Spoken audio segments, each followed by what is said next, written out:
you have any timetable regarding when you will write your own book about your career in philosophy? Yes, my timetable has always been 6 months from now. The answer on that is I've thought about doing it a few times, and I think about it. It always seems to me there are more interesting things yet to happen than have happened so far, and I don't want to. I know I won't write a second one, so I keep postponing it. That's my rationale on it anyway. I have had great difficulty enabling my children to know what I know. And Warren, maybe you have failed less. My children in many ways are a lot smarter than I am, so I have a different experience, Charlie. No, I think you can, I've mainly learned by reading myself, so I don't think I have any original ideas that I certainly, but I've certainly got a lot. I mean, I've talked about reading Graham. I read Phil Fisher, and I've gotten a lot of ideas myself from reading. And in my own case, I mean, talk about your parents having influences. My parents had enormous influence, so I think you can learn a lot from other people. In fact, I think if you learn reasonably well from other people, you don't have to get any new ideas or do much on your own. You can just apply the best of what you see.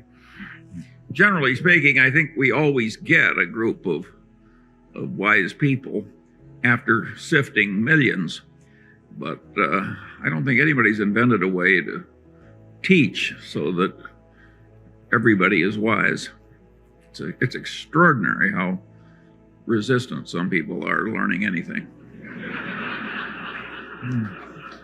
Well, and really, what is astounding is how resistant they are when it's in their self-interest to learn. I mean, I was always astounded by how much attention was paid to Graham. I mean, he was regarded 40 years ago as the dean of security analysts, but how little attention was paid in terms of the principles he taught. And it wasn't because people were refuting them, and it wasn't because people didn't have a self-interest in learning sound investment principles. It was just this incredible resistance to thinking or change. I mean, I quoted Bertrand Russell one time as saying, who said that most men would rather die than think. Many have, and in the financial sense, that's very true. It's not complicated. I mean, human relations, usually aren't that complicated, and certainly it's in people's self-interest to develop habits that work well in human relations, but an amazing number of people seem to mess it up one way or another. Yeah. How much has Berkshire Hathaway been copied either in investing America or corporate America? I'm not saying we deserve to be necessarily, but people don't want to do it differently than they're presently doing it. You might argue that Mrs. B, having started what you may have seen out there this weekend with $500 in 1937, without a day in school in her life, and building that into a great enterprise, you might say, well, that is something to study. I mean, is it because she couldn't speak English when she got over her? Maybe we cleanse people.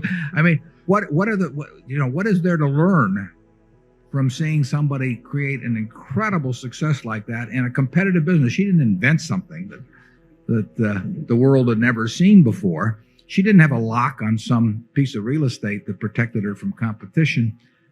All of these, and yet she accomplished something that virtually no one has accomplished. Now, why aren't business schools studying her? Why are they talking about EVA, economic value added, as we talked about earlier? Any of these? I mean, here is a success. Something has made her a success. Is it a 220? She's very smart, but is it a 220 IQ? No, it isn't. It's a very smart woman, but it's not something that's incapable of being replicated in the habits and the way of thinking. But who is studying her? I mean, they present her as a curiosity, but if you go to any of the top 20 business schools, there's not one page that's being given to anybody to study what is an incredible success. And I find that very interesting. That